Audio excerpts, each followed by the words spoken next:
Hello everyone, welcome back to গল্প কথা। আজকের এপিসোডে দুটি ঘটনা আছে। ঘটনা যাওয়ার আগে সকলকে জানাই শুভ দোল পূর্ণিমার অগ্রিম শুভেচ্ছা এবং বলে রাখি, কেউ অবলা জীবদের গায়ে রং দেবেন না। তারাও কিন্তু আমাদের মতো এই পৃথিবীর অতিথি। তাই সকলকে রিকোয়েস্ট রইল, নিজেরাও দেবেন না এবং অপরকেও দিতে দেবেন না। আজকের যে দুটি ঘটনা আছে বেশ ভয়ের। আমি চলে যাচ্ছি প্রথম ঘটনায়। আজকের যে প্রথম ঘটনাটি আছে লিখেছে দীপক কুমার সিনহা। তিনি ঘটনাটি যেভাবে লিখেছে আমি ঘটনাটি ঠিক সেভাবেই পড়ছি তার ভাষাতে। গত মার্চ মাসে 2023 সালে একটা ঘটনা লিখেছিলাম। ঘটনাটা গল্প কথায় শোনানো হয়েছিল। আজ যে ঘটনার কথা বলবো এটা বর্ধমান জেলার একটি ঘটনা। ঘটনাটি বেশ ভয়ের এবং বলে রাখি, ভূত বিশ্বাস বা অবিশ্বাস এটা কিন্তু একেবারে ব্যক্তিগত ব্যাপার। এই ঘটনায় অনেক কিছু উল্লেখ করা আছে, সেটা বিশ্বাস করাটা আপনাদের। তবে ঘটনাটি একদম সত্যি। এবার ঘটনায় ফিরে আসি। সে বছর বৈশাখ মাসে ভীষণ গরম পড়েছিল।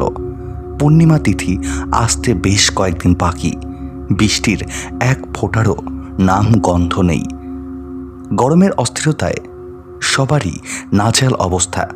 সে বছর কালবৈশাখী ঝড় বা বৃষ্টি আসতে দেরি হয়েছিল। এমতো অবস্থায় পূর্ব শেহারা গ্রামের ছেলেটির বিয়ে হয়েছিল কামারপুকুর গ্রামের এক মধ্যবিত্ত পরিবারের এক মেয়ের সাথে। ছেলেটির নাম সৌভিক দে। বৌভাতের অনুষ্ঠান গ্রামের বেশিরভাগ লোকই নিমন্ত্রিত হয়েছিল। সৌভিকের বৌভাতের অনুষ্ঠানটি খুব সুন্দরভাবে হয়েছে। আর বন্ধু হিসাবে অরুণদের নামে এক যুবক যে দক্ষিণ শেয়ারা গ্রামের বাসিন্দা, সেও ওই বৌভাতের অনুষ্ঠানে উপস্থিত হয়েছিল। অতিথি সমাগমে বৌভাতের অনুষ্ঠান সরগরম। অতিথিরা যে যার উপহার নিয়ে নতুন বউকে দেখার জন্য আসা যাওয়া করছে। শহরের নিমন্ত্রিতদের অপেক্ষা গ্রামের নিমন্ত্রিতরা বেশি, যেটা গ্রামের চিরাচরিত প্রথা। শুধুমাত্র গ্রামের গরিব বাসিন্দারা শুভ অনুষ্ঠানে বেশি লোক নিমন্ত্রণ করতে পারে না। সে যাই হোক, সে কথায় না গিয়ে আসল কথায় ফিরে আসি। সন্ধ্যে থেকে বৌভাতের অনুষ্ঠানে নিমন্ত্রিত অতিথিরা আসতে শুরু করলো। খাওয়া দাওয়া নাচ গানে গ্রামের নিমন্ত্রিতরা মেতে ওঠে।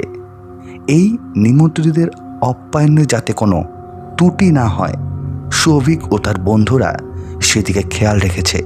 কিন্তু সময় তো কারোর জন্য বসে থাকে না।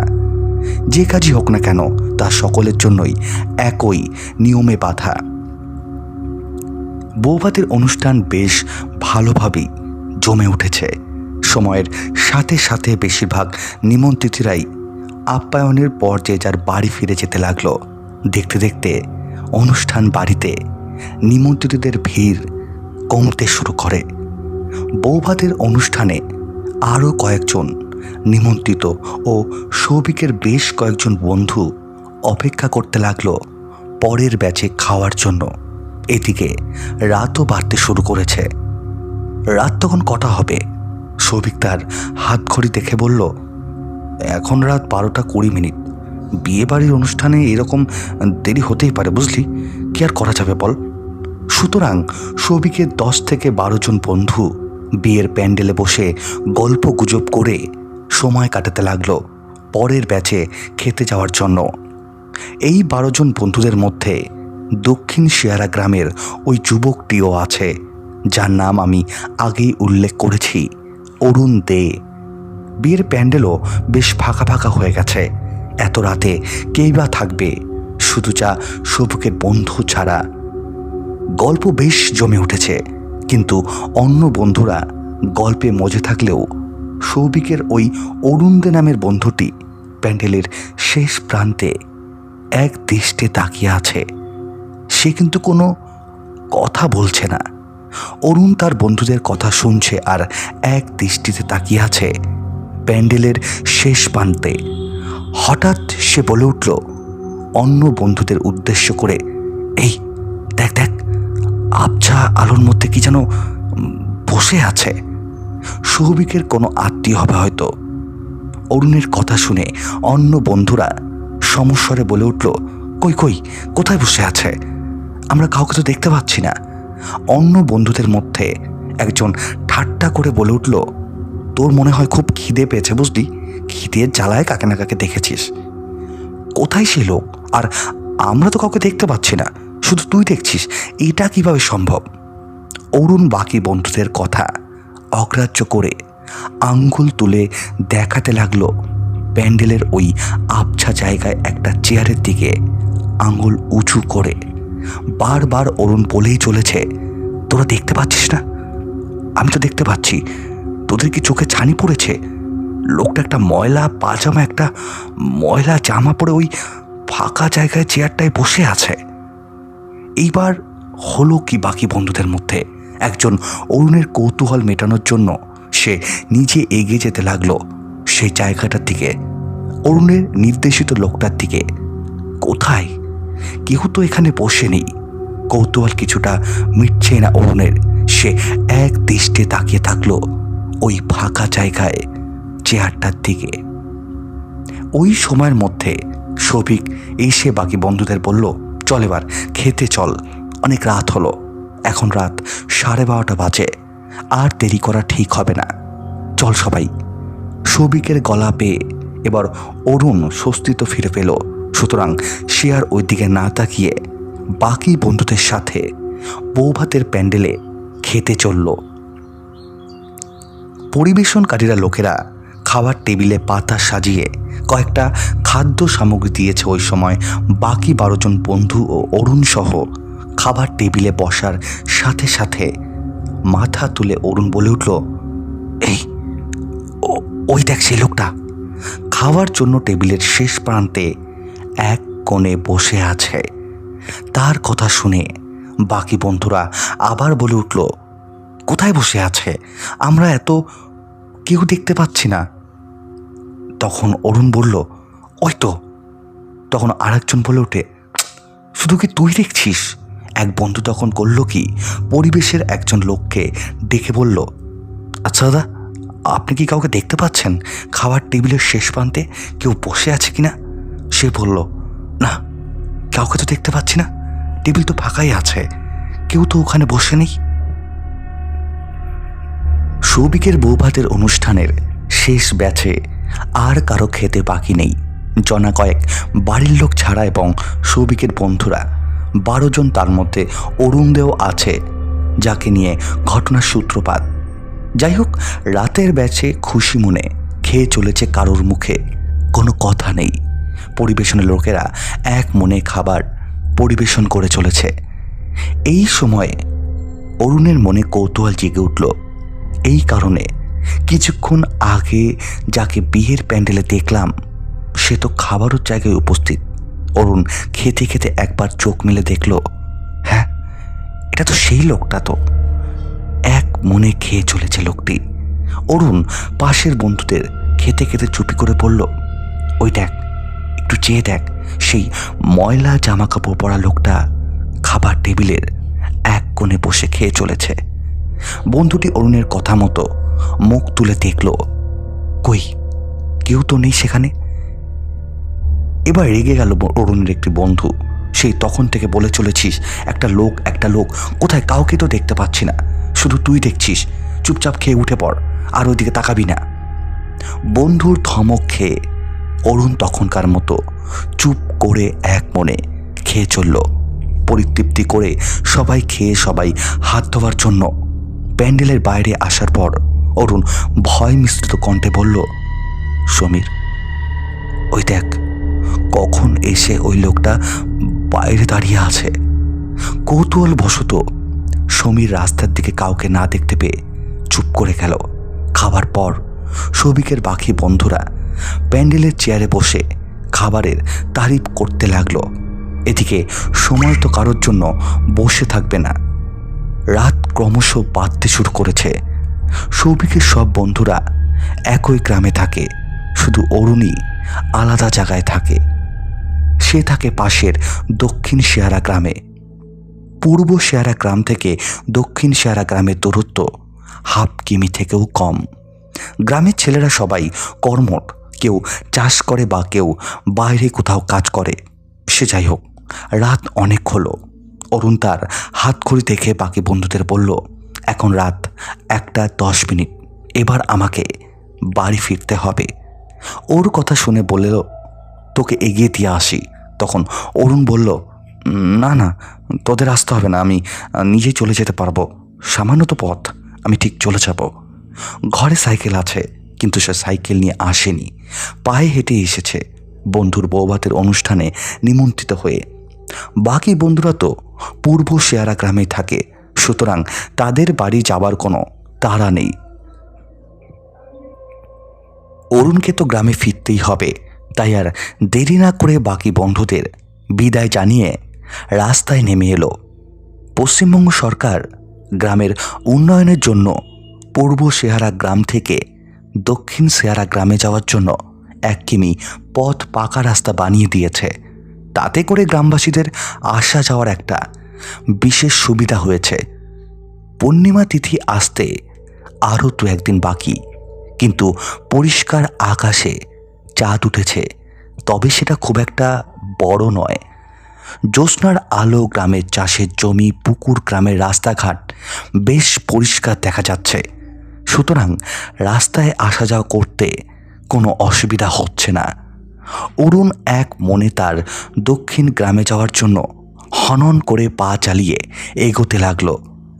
চাঁদের খুব বেশি ঝকমকে আলো না হলেও রাস্তাঘাট, জমি, পুকুর বেশ ভালোই দেখা যাচ্ছে। যেতে যেতে অরুণ একবার হাত ঘড়িটার দিকে নিল, তখন বাজে 1:25। গ্রামের ছেলে, শারীরিক দিয়ে বলবান, শরীর মন তরতাজা, মনে সাহস ও খুব বেশি ভয় খুব একটা পায় না, তবে গ্রামের ছেলেদের সাহস একটু বেশিই থাকে। পাকা রাস্তা ধরে অরুণ আপন মনে এগিয়ে যাচ্ছে। হঠাৎ যেতে যেতে দেখতে পেল যাকে কিছুক্ষণ আগে বিয়ে বাড়ির প্যান্ডেলে বসে থাকতে দেখা এলো, এমনকি খেতে বসার সময় তাকে দেখেছিল, সে দূরে ধীর গতিতে এগিয়ে যাচ্ছে। অরুণ তখন ভাবল, এই লোকটা হয়তো সৌভিকদের কোনো গরিব আত্মীয় হবে। এইসব ভাবতে ভাবতে অরুণ যখন এগিয়ে চলেছে, তখন দেখল সেই লোকটা পাকা রাস্তা থেকে নেমে বাঁদিকে সামান্য দূরে জমির পাশে এক ডোবার কাছে দাঁড়িয়ে আছে। অরুণ তখন ভাবল, হয়তো এই লোকটা প্রস্রাব করতে নেমেছে, তাই সে তখন করল কি, লোকটার জন্য অপেক্ষা করতে লাগলো, তার সাথে কথা বলার জন্য 10 থেকে 20 ফুটের দূরত্বে দাঁড়িয়ে। রাত অনেক হয়েছে, গ্রামের পরিবেশ তাড়াতাড়ি নিঝুম হয়ে যায়। জনমানবহীন রাস্তায় গ্রামের একটা লোককেও চোখে পড়ছে না। নিশুতি রাতে ওরা শুধু দুজন। অরুণ অপেক্ষা করতে লাগলো সেই লোকটার সাথে কথা বলবে বলে। অরুণ ভাবল, আমাদের দক্ষিণ শেয়ারা গ্রামে থাকে হয়তো, তাই কৌতূহল বশত তার জন্য পাকা রাস্তার উপর দাঁড়িয়ে অপেক্ষা করতে লাগলো। এবার অরুণ দেখল লোকটা ধীরে ধীরে পাকা রাস্তার উপর এগিয়ে আসতে লাগলো। এই ময়লা জামা পাজামা পরা লোকটাকে অরুণের চিনতে ভুল হয়নি। এবার সে যা দেখল তাতে করে নিজের চোখকে বিশ্বাস করতে পারছে না। সে দেখে যে লোকটা একটু আগে যেরকম দেখেছিল সে এখন আর সেরকম নেই। এবার সেই লোকটা তার 2 হাত দুদিকে প্রসারিত করে হাততালি দেওয়ার ভঙ্গিতে কিছু ধরার জন্য চাষের জমির নিচু থেকে পাকা রাস্তায় উঠে আসতে লাগলো। যা কিছু দেখছে তা বিশ্বাস করা অসম্ভব। কি দেখছে সে? চাঁদের স্নান আলোয়, চাঁদের আলোয় চারিদিক উদ্ভাসিত সব কিছু পরিষ্কার দেখা যাচ্ছে। ওই লোকটা ধান জমি থেকে পাকা রাস্তায় উঠে 2 হাত দুদিকে প্রসারিত করে কিছু ধরার ভঙ্গিতে তখন অরুণ কিছু বুঝতে পারেনি সে মানুষ না কোনো প্রেতাত্মা। এইরকম ভঙ্গিতে চলতে চলতে সেই লোকটা 8 ফুট রাস্তা পার করে রাস্তার ওপর পাড়ে ওই রকমভাবে চলার ভঙ্গিতে অন্য ধানের জমিতে নামতে শুরু করলেও চাঁদের আলো চারিদিকে পড়ল। অরুণ ঠিক বুঝতে পারছে না লোকটা কেন এই রকমভাবে চলছে। অরুণ সবই দেখতে দেখতে লোকটা ধান জমির কাছে আর একটা ডোবার পাশের ঝোপঝাড়ের আড়ালে ঢুকে যায়। এই রকম মজা দেখার এবং কৌতূহল মেটাবার জন্য ঠাই একভাবে পাকা রাস্তার উপর দাঁড়িয়ে অপেক্ষা করতে লাগলো পরের ঘটনা দেখার জন্য। লোকটা গেল কোথায়? পূর্ব শেহারা থেকে দক্ষিণ শেহারা গ্রামে যাওয়ার এক থেকে পাকা রাস্তায় শুনশান। রাত তখন অনেক হয়েছে, ওই সময় কে আর যাওয়া আসা করবে? রাস্তায় দাঁড়িয়ে থাকতে থাকতে অরুণ দেখে সেই চাঁদের আলোর মধ্যে পাশের ধান জমি ডোবার কাছাকাছি ঝোপঝাড় একটু নড়তে শুরু করলো। আমি আগেই বলেছি অরুণের সাহস খুব বেশি। গ্রামের ছেলে, ভয় ডর মনে একদম নেই, কিন্তু যতই সাহস থাক এবার অরুণের মনে ধীরে ধীরে ভয় গ্রাস করতে লাগলো। এই পরিস্থিতিতে যা দেখল অরুণ নিজের চোখে বিশ্বাস। কৌতূহল বশত এবং কথা বলার তাগিদে অরুণ যখন সেই লোকটার জন্য অপেক্ষা করতে লাগলো, অরুণের সব আশা নিরাশায় পরিণত হলো। এবার অরুণ ভাবতে লাগলো লোকটা মনে হয় পাগল, কারণ পাগল না হলে এরকম ভঙ্গিতে চলতে চলতে পাকা রাস্তা পার হয়ে চাষের জমিতে নেমে যায়। সাধারণ মানুষ সুস্থ মানসিকতার এই ধরনের কাজ করতেই পারে না, তা আবার রাত্রেবেলায়। অরুণের সব চিন্তার অবসান হলো। ওই সময় আবারও দেখল লোকটা তার দুহাত দুদিকে প্রসারিত করে হাততালি দেওয়ার ভঙ্গিতে ডোবার কাছে সেই ঝোপঝাড়ের আড়াল থেকে বেরিয়ে বেসামাল অবস্থায় ধীরে ধীরে জমির নিচ থেকে উঠে আসতে লাগলো পাকা রাস্তার উপরে। গ্রামের ছেলে, একটু সহজ সরল হয়তো, অরুণও সেই রকম। সে তো বুঝতে পারেনি যে লোকটা নিচ থেকে ওপরে উঠছে এই রকম চলার ভঙ্গি নিয়ে। সে তো সাধারণ মানুষের মতো নয়, আর সাধারণ মানুষ হলেও এত রাতে নির্জন পরিবেশে পাকা রাস্তা পার করে দুদিকের চাষের জমিতে ওঠানামা করবে, এই রকম কাজ করা সম্ভব নয়। চাঁদের উজ্জ্বল আলো চারিদিকে ছড়িয়ে পড়েছে, সব কিছু পরিষ্কার দেখা যাচ্ছে। জমির পাশে ছোট্ট ডোবার জলও চাঁদের আলোয় চিকচিক করছে। কারোর মুখে কোনো কথা নেই।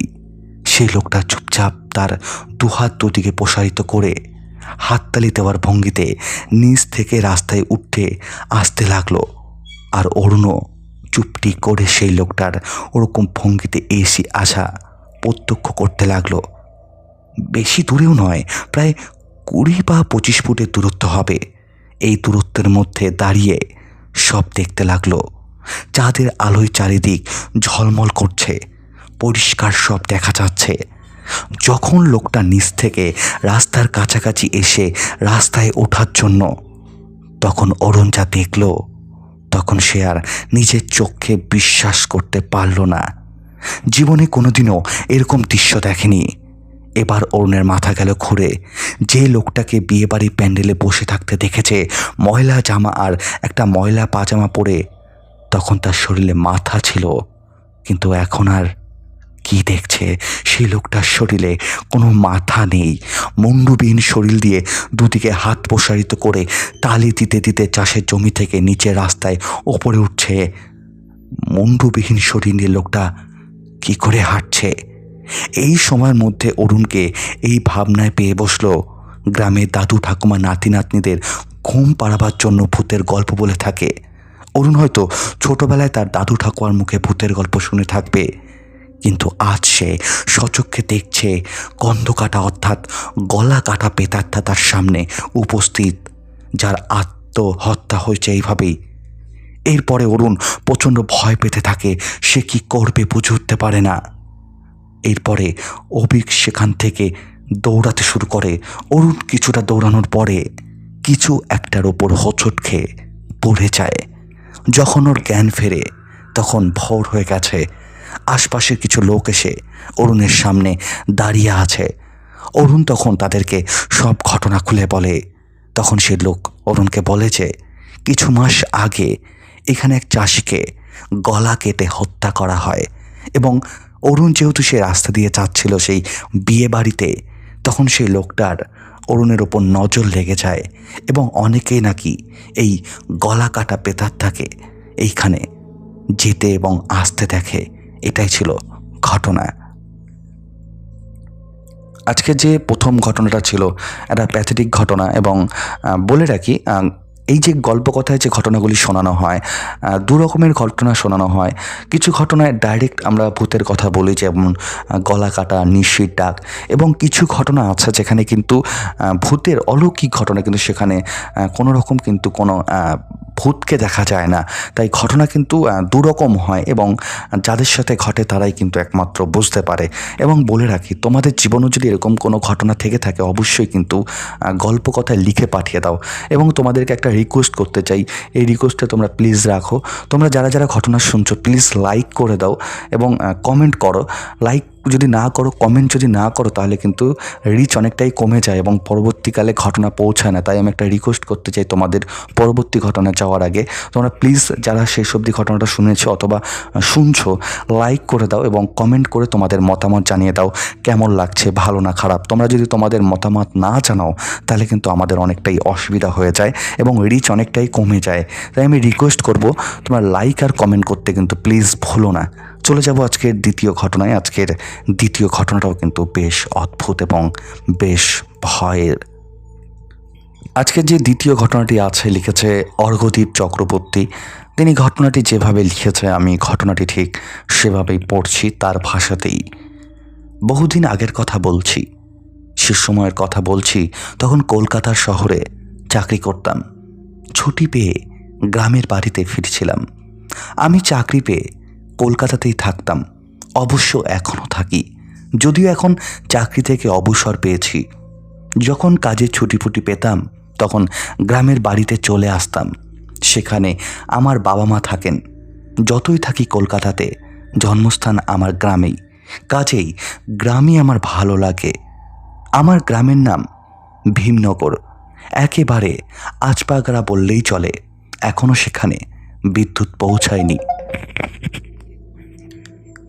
ভাবতে পারছেন পাঠকগণ, এই গ্রামের কাছাকাছি কোনো রেল স্টেশন নেই, যা আছে তাও 20 মাইল দূরে জগৎজীবনপুর গ্রামে। স্টেশনের নামও গ্রামের নামেই। আমি গ্রামে এলে এখানে নামি, তারপর 15 মাইল রিক্সা নয়তো গরুর গাড়িতে যাই, তারপর দুটো বড় বড় বন পেরিয়ে আর সব শেষে একটা বড় মাঠ পেরিয়ে তবে গ্রামে পৌঁছাই। তো সেই বুঝে আমি কলকাতা থেকে দুপুর 12টা নাগাদ বেরিয়েছিলাম। যখন জগৎজীবনপুর স্টেশনে নামলাম তখন বিকেল 5টা বাজে। যাই হোক, স্টেশন থেকে রিক্সা নিয়ে চললাম গ্রামের উদ্দেশ্যে। সময়টা তখন গ্রীষ্মের শেষের দিকে। সেদিন আকাশে চাঁদ উঠেছিল, কি অপরূপ জ্যোৎস্না। গ্রাম বাংলায় দেখা জ্যোৎস্না আর শহরে দেখা জ্যোৎস্নার মধ্যে অনেক পার্থক্য আছে, সেটা পারস্পরিক বা পরিবেশের সাপেক্ষে বলছি। যেমন গ্রাম বাংলায় মাঠ, ঝোপঝাড়, বন, বাদর থেকে চাঁদের আলো উপভোগ করা, আর শহরে যেখানে আকাশ ঢেকে যায় উঁচু উঁচু অট্টালিকায়, সেখানে কি ফাঁক ফোকর থেকে একটু আধটু চাঁদের আলো দেখা যায়। আকাশ পাতাল তফাৎ। 15 মাইল পথ যখন পার করলাম তখন হাত ঘড়ির দিকে তাকালাম, দেখলাম রাত 8:30। যদিও শহরে এমনটা কিছুই নয়, কিন্তু গ্রাম তো, এখানে এমন সময়টাই ঠিক যেন রাত দুপুর, যেন পুরো মাঝ রাত। এবার হাঁটা পথ ধরলাম। দুটো বড় বড় বন পেরোতে হবে। যদিও এর আগে বহুবার এমন রাতের বেলা এই পথ দিয়েছি, কাজে একেবারে যে নতুন কিছু তা কিন্তু নয়। পথে দুপাশে ঘন ঘন এমনভাবে আকাশ ঢেকে রেখেছে, ঠিক যেন চন্দ্রতপ তৈরি করেছে। তার ফাঁক দিয়ে জ্যোৎস্নার আলো আসছিল, তা দেখেই কোনো রকমে এগিয়ে যাচ্ছি। আধ ঘন্টার হাঁটা পথ বড় মাঠটা কাছে এলাম। এই মাঠের পরেই আমাদের গ্রাম। আবার হাত ঘড়িতে চোখ রাখলাম, দেখলাম 9:05। রাত যেন আরও ক্রমশ গভীর হয়ে উঠতে লাগলো। এই রকম গ্রামগঞ্জে এলে রাত কেমন গভীর থেকে গভীর হয় তা স্পষ্ট বোঝা যায়। মাঠের এই পাশে দাঁড়িয়ে দেখতে পেলাম দূরে দিকচক্রবালে আমাদের গ্রামখানি যেন আকাশের সাথে পুরো মিশে গেছে। ওই রাতের আধারেই দেখলাম দূরে কালো কালো বন জঙ্গল আর ঘরবাড়ি যেন ভূতের মতো দাঁড়িয়ে আছে। মাঠ পেরোতে থাকলাম। এই মাঠ পেরোতে তাও ৮ ঘন্টা মতো লাগে। আগে তো বহুবার পার করেছি, তাই জানি সময়টা মোটামুটি ৫-১০ মিনিট হয়তো গিয়েছি। হঠাৎ কানে এলো পেছন থেকে অনেক চেনা একটা কণ্ঠস্বর, আরে অর্ঘদীপদা। আমি পেছন ফিরে দেখলাম, আরে অসিত যে, তা এত রাতে এখানে? ও বলে উঠল, এই দাদা বাড়ি ফিরছি, তা পথে তোমার সাথে দেখা হয়ে গেল। অসিতের পুরো নাম অসিত বরণ হালদার, আমাদের গ্রামের বিমল মাস্টারের ছেলে। গত বছর খবর পেয়েছিলাম সে এইচএস পাশ করেছে, কিন্তু তারপর তার কোনো খবর পাইনি। আমি জিজ্ঞাসা করলাম, তা এখন কি করা হয়? সে বলল, আর দাদা এখন আর কিছু করি না গো। আমি প্রশ্ন করি, কেন? উচ্চ মাধ্যমিকের পরে ভর্তি হয়েছিলাম পাশের গ্রামের কলেজে, কিন্তু পড়া শেষ হলো না গো। কেন, কি হয়েছিল? টাকা পয়সার অসুবিধা? না না, ওসব কিছু নয়। কথা বলতে বলতে আমরা অনেকটা পথ এগিয়ে এসেছিলাম। তারপর দেখতে পেলাম আমার বাড়িখানা, অর্থাৎ মাঠ শেষ হয়। আমি প্রশ্ন করি, তা কেমন আছিস? তখনও পাল্টা প্রশ্ন করে, আচ্ছা দাদা ভালো থেকো, আমি আসলাম। মানে তুমি যাবে না বাড়ি? তোমার বাড়ি তো আমাদের বাড়ির পাশে 2টো বাড়ি পড়ে। হ্যাঁ ঠিকই, কিন্তু আমি আর পারবো না যেতে দাদা, তুমি ভালো থেকো। এরপরে যা দেখলাম, বোধ হয় এমন দৃশ্য সারা জীবনে কোনোদিন দেখিনি।